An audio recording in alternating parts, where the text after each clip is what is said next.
Zavodskoy gaz A7 klapanlari qisib qo'ygan, o'shani qanday yechishni o'rgataman sizlarga. Birinchi bo'lib balonni yopding. Balon yopiladi. Hammasi. Shtekerini chiqarasizlar. Klapni yechasizlar. Qanday yechish ko'rsat. Magnitoma pastdagi ekan yechib oladi. Ichida ekan olib ketadi. Ha.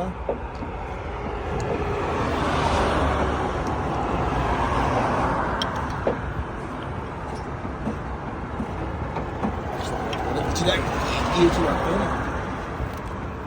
Ichida o'qi bilan yechilish kerak.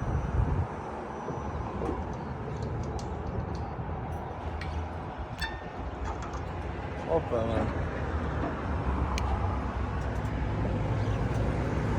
Qo'yamiz kemani qilib chiqadi. Endi buni yechish kerak. Ichida gazi qolib ketgan bo'ladi, ehtiyot bo'lasizlar faqat.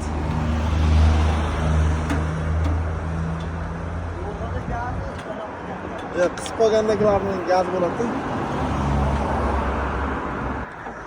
Faqat ehtiyot bo'lasizlar, rezvasi o'lib qolsa va kulik joyi. Keyin yechish qiyin.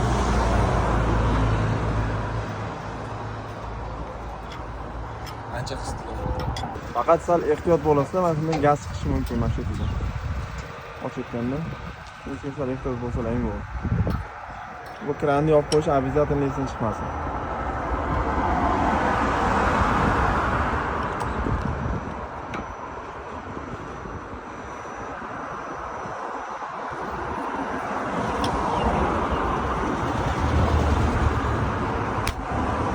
Ana shunday.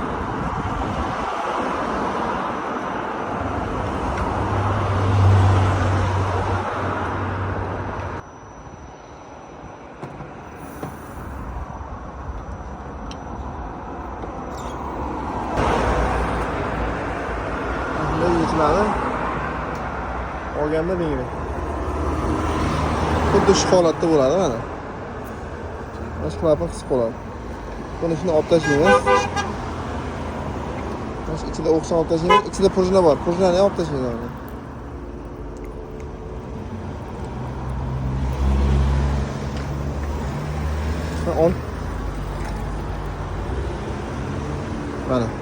Mana shu narsa qisib qoladi. Shu narsa olib tashlasak, yana joy-joyiga qotirib, hamma narsasini joy-joyiga yig'ib qo'ysangiz bo'ldi. Endi bu mutaxassisga qildirganingizni tavsiya beramiz. Mabodo yo'lda qolib ketgan holatda o'zingiz qilsangiz ham bo'ladi degan joyi bor. Nafaqat A7 Zavodskoy gazli mashinalarning hammasiga mana shunday bo'ladi.